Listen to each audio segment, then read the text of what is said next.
Hello. I am delighted to be here to read for the Poetry Channel and for my good friend, um, the poetry superhero, Indran Amir Thanayagam. I just received today a box. I don't know if you can see this box that I got full of books. And as those of you know who have published a book, it's kind of fun to see this object that you've been thinking about and working on all of a sudden appearing. And yeah, so I don't really want to introduce too much about these poems, but Indran has asked me to read three, so that's what I'm going to do. They move through my life from the present backwards into the past, and most of them do anyway, and this is one that doesn't. So this is called A Lost Cause. My remedies for you, my love, suck. You just perish and perish. You perished giggling like a goat when you heard Charles II with his revolting overbite took the throne. You let yourself be murdered by that Nimrod. Even now, you twist out of my arms into the reviled gray yonder, like a ruined yogi, too frail, diaphanous as curtains, perishing by the thousands at Troy, bitten, cooking snake soup by a cobra's severed head. It is your ludicrous talent. I turn away half a second, you drive into a wall, you hemorrhage, you fall. Famine, epidemic, natural marvel, force majeure, Molotov cocktail. We toss you into a mass grave. What did you expect? How, my love, can I even grieve? You perish again as I hold this pen. Needless to say, you're no Charlemagne, clawing your way back to resume the crusade. And how stupid you are. After 14 plates of your favorite dessert, a sweet roll in a bowl of hot milk called hetvag, you perish of indigestion. I admit, you do it well, but is it all you can do? Storm chaser, friend, all I've been doing, all I can do, as the planet staggers and crumbles beneath us, is hold you. So like I said, most of these are about me. I usually shy away from kind of confessional poems, so this is kind of my book of confessional poems. This one is called Polyamory Song.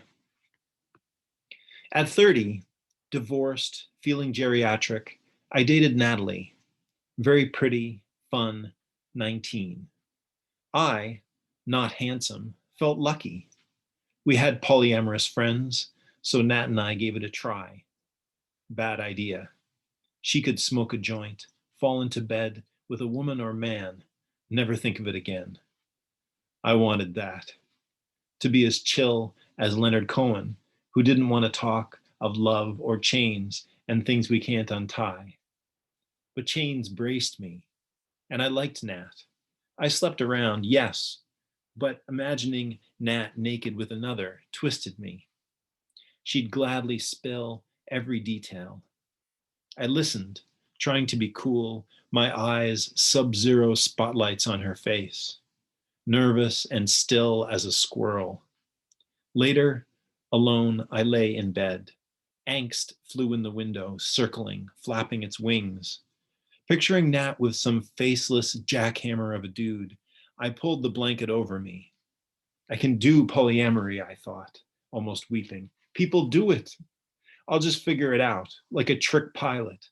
Like that pilot who landed a plane on St. Nicholas Avenue, Manhattan, 1956, with no lights, no radio, finding a way through the maze of buildings, crisscrossing wires, bystanders, to glide down to earth without harming anyone.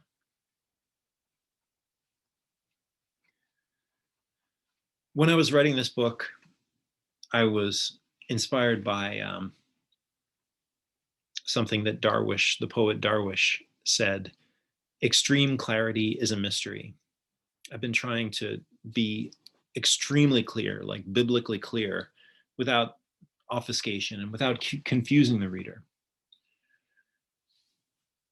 So the last poem I'm going to read, going back in time now, is when I was married. I'm married now for a second time. So this was back when I was like 23 years old. And it's called "It Was Our Honeymoon After All." We drove down the coast, sunroof open, singing Tom Waits, top of our lungs. Inga's one eye shut when she sang. We made Oregon by dusk. She'd booked us a place by the ocean. We bust in like kids. Look at the bamboo lamp. Look at the ocean. I wrote a poem. The ice machine was in the poem, stamping its foot like a flamenco dancer. Inga, those years, was in every poem. I described her in a white hotel robe framed by the bathroom door, hair dripping, toweling her hair, head cocked at me. I opened a window, turned off the lamp. It was dark. She let the robe slip. We divorced and don't talk. The poem lost. A day buried in the earth of days. But the sun bled like a prison tattoo. Where parking lot met beach, God stood on a trash pile, squawking nonsense. So thank you very much. I hope you'd enjoyed that. So this book is called Resurrection Fail, and I'm going to put the pre-order in the bio. Thank you very much. Have a beautiful day from West Philadelphia. Bye-bye.